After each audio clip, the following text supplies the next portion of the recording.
Hey everybody there, batjac JW coming to you, and this is the first time I've ever done something like this, where we're just doing a voice here, radio type thing. I guess I'm going to just call this chat.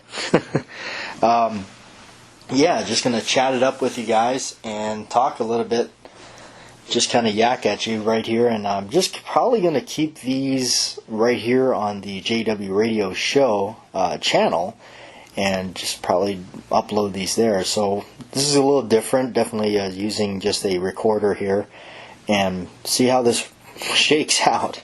So I guess some of the stuff that's been going on, what we've been doing here on the channel, picked up a new buy, and I guess some of you that saw it in the last video, and you may have saw a quick glimpse of it. In fact, I think somebody even caught the movie playing in the background. Would have been The Enforcer. Come on now, you guys know what that is, what movie that is. It's a Dirty Harry movie. It is the third Dirty Harry movie. How does it go? It goes Dirty Harry, Magnum Force, The Enforcer, and Sudden Impact, and then the Deadpool.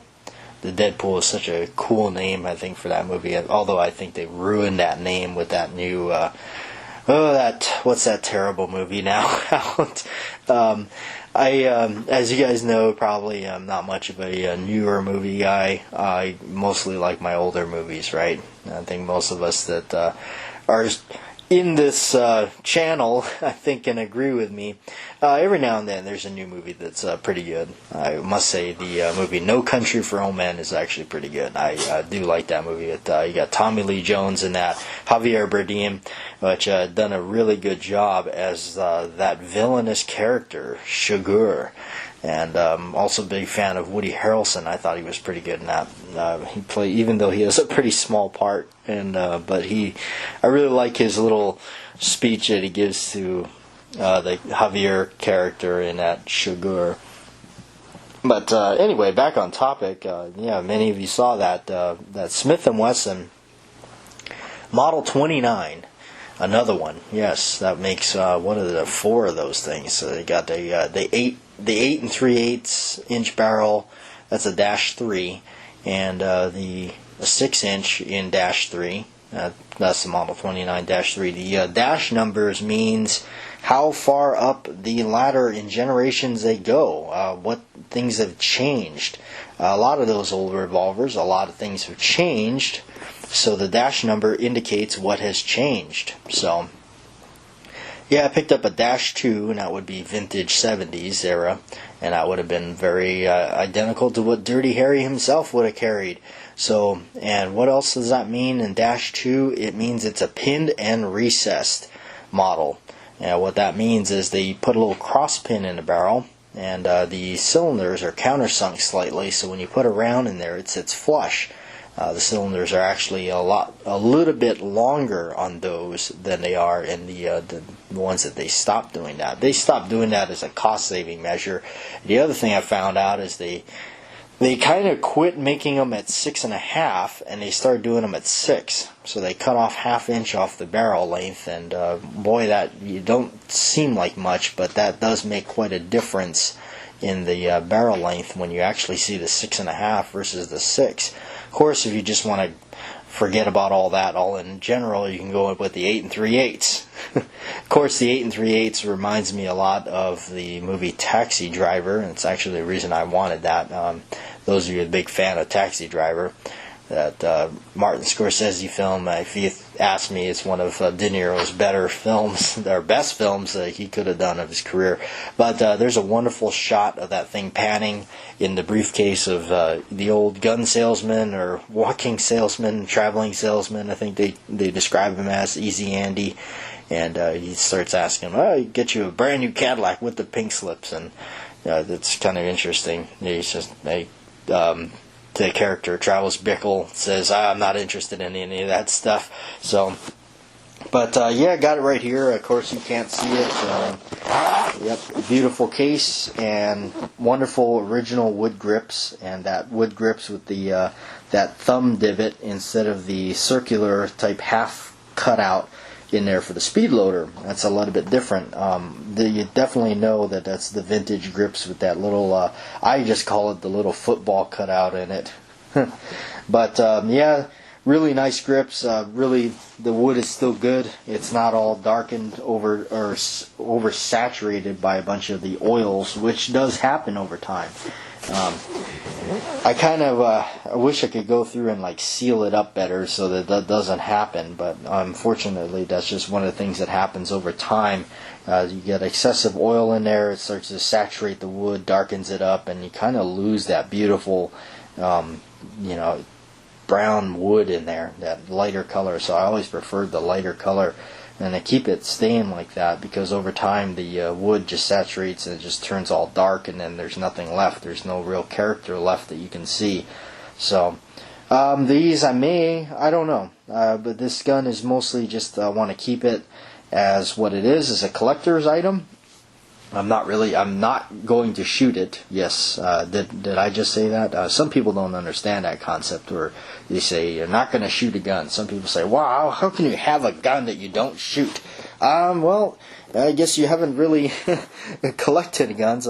That's kind of strange, as I guess I find myself more of a collector than a shooter. I buy a lot of guns that are just strictly collection or collectible.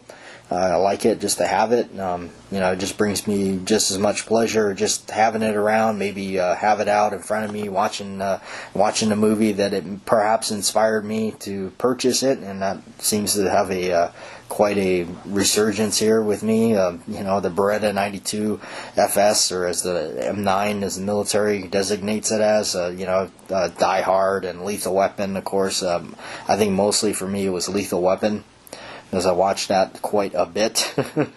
But no, the Model 29 is definitely synonymous with Dirty Harry, because it's just, I don't think it has much of a popularity when it came out in 1955, thanks to good old Elmer Keith there, and Smith & Wesson getting it. But of course it wasn't the Model 29 just yet, and it gained really such a high popularity and want and demand and everything in the 70s. It was 71 when Dirty Harry came out, I believe, and yeah, that definitely skyrocketed. I wasn't around back then, but those that were, I love hearing their stories and how they tell me, like, man, there was like a 1-year waiting list with some of these shops just to get one of these things. And so many people wanted one just because of that movie, and it also doubled the price of them. I hear some of those folks that if you're listening to this, I'm sure if you were there and you wanted one during that time, you know all about that and how it inflated prices and everything. But good old end frame, I love the thing. 6-shot 44 Magnum. I got into it. I remember a friend of mine that brought in my very first one, which I still have, that 6-inch barreled -3. And I remember him saying, "Oh man, you're not going to like shooting this thing, and it's going to hurt," and all this stuff you hear people say about it. And it's funny, is usually that kind of talk comes from somebody that's never shot a 44 Magnum, or maybe they shot it once, or maybe they're just sensitive to recoil. But I must say, I have not. I tell people too, even at my job. I say, it's not that much of a recoil. It is, don't get me wrong, it recoils. It definitely recoils, but it's not something that's going to hurt your wrist or come back and bash you in the face. If you can hold the gun with some good grip and everything, and it's fine. It's a pleasant to shoot, actually. I can definitely see why Elmer Keith loved the thing, and of course why Dirty Harry shot it. But loading 44 Special for it is absolutely really a fun process. I love doing it. I love loading 44 Special because I get to kind of play around with power factors. I get to play around with different bullet weights, different grain of bullet weight, and different powders. Just everything from like shotgun powder to recently I've been picking up some of this Accurate number 2 stuff and loading up some of that. That's been interesting. That Accurate number 2 reminds me a lot like Bullseye. Those of you that reload know all that kind of language there. Those that don't probably don't have any idea what I'm talking about, right? I've got some iced tea here because It's been a little hot out lately, but it's nothing. I've been out in 115 degrees out here in the desert of Arizona with a flannel shirt on. I guess maybe, I don't know. And maybe the heat just doesn't bother me as much. I know a lot of people told me, "Oh, man, it's gonna melt your skin off, and you're gonna be dying out there." And well, it's actually been quite nice, and it doesn't bother me that much. And of course, winter is coming around, as we are here in July, and August is next.